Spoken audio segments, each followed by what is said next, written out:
Okay, folks, as promised, this is my review of tonight's Bigfoot the Definitive Guide. I took some notes during the show. I actually put them on my computer. The scientists who were featured, there were 5 of them, kind of in a roundtable type discussion. Scientists who were featured were Jeff Meldrum, and we all know about Jeff Meldrum. A lady named Anna Nakaris,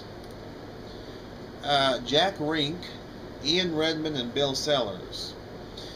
And they reported that 95% of worldwide sightings take place in Asia and North America, 10,000 just in the past century alone.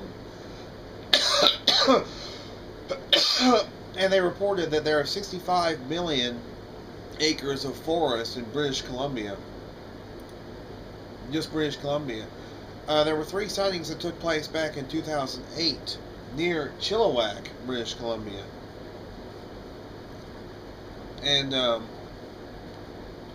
they took place in general proximity with each other in the Chilliwack area.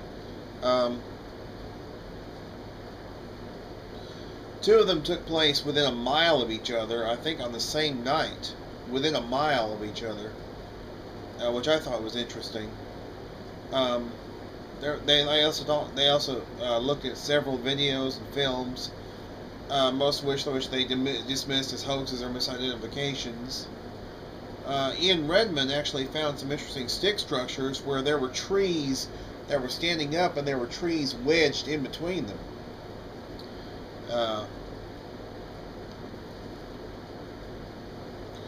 Which was interesting, and he found where they'd been broken off at the bottom.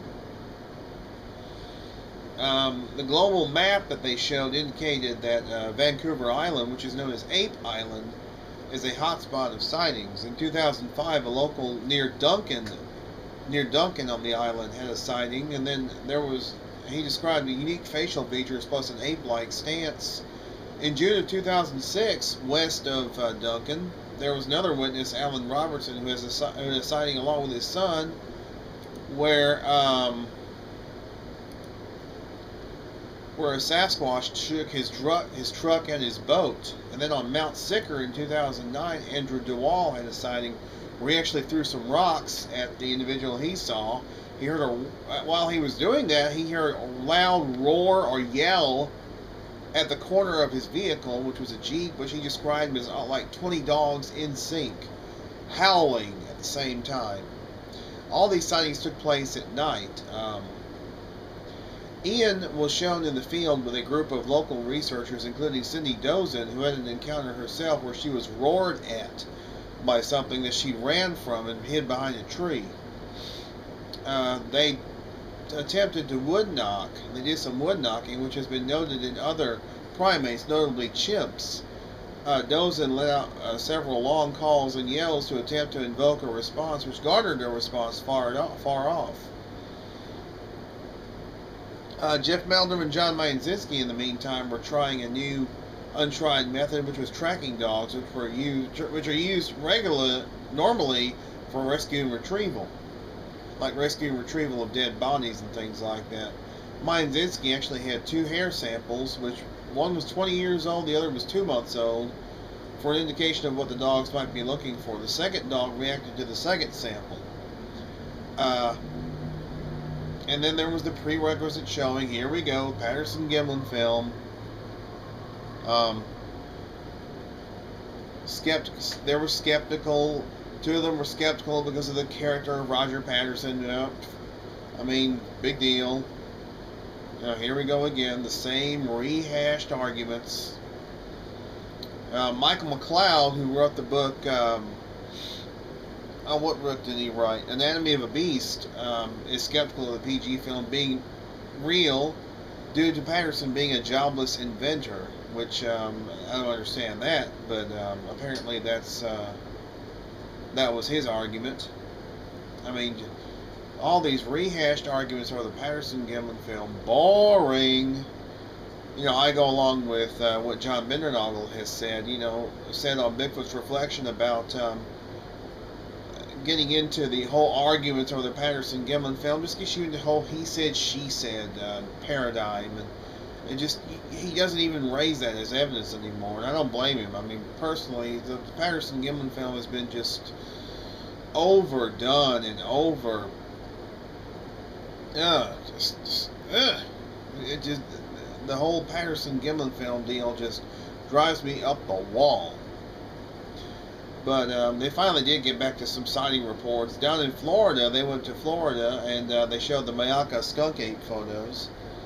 The panel, interestingly enough, said that the skunk ape may not be the same thing as Sasquatch, but may indeed be feral chimps and orangutans, or ones that were once pets. That, in other words, we're talking about mistaken identity with the skunk ape. The skunk ape may indeed be an actual ape, an orangutan or a chimpanzee, and not actual Sasquatches like you'd find in the Pacific Northwest. The program does talk about the ancient legends. They go back to Chilliwack, where there were actually a cluster of sightings in the 30s and 40s. There was one at the edge of the Chehalis Indian Reserve, which involved Millie Saw and a friend who were inside their house one night. All of a sudden, this thing comes up to their window, and this thing basically was banging on the window. There was another sighting in 1941, the Ruby Creek sighting, which was recreated. I don't think I've ever seen it recreated anywhere. Only things wrong with that recreation were that they named the father George, his name, or excuse me, Jack. His name was George. The mother's name was Jeannie, not Jenny.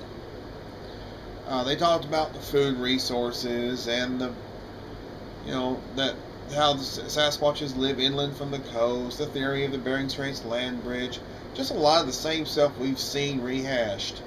That was just the first hour. Second hour featured a little bit with Kathy Strain examining the Indian legends, which is always interesting. It's always good. And also, in the second hour, they did something quite interesting. They actually examined the possibility of the Sasquatch being more human-like and being related to, I think they call it Homo heidelbergensis and possibly Neanderthal. Which a lot of specials don't examine that possibility. They just go with the Giganto theory, and that's it. It's Gigantopithecus.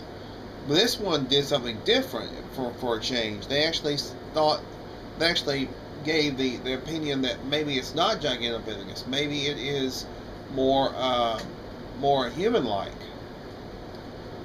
And that was interesting. And I would give this special about a 3 out of 5 stars. Not totally great, but not totally a waste of time. I think the good was Jeff Meldrum, Kathy Strain, the sighting recreations, examination of the possibility of Sasquatch being human instead of Gigantopithecus. The bad was lots of rehashing. But otherwise, I would say it was pretty good. Not great, but pretty good. Mainly because of a lot of the rehashing. But yeah, pretty good. Not great, but pretty good.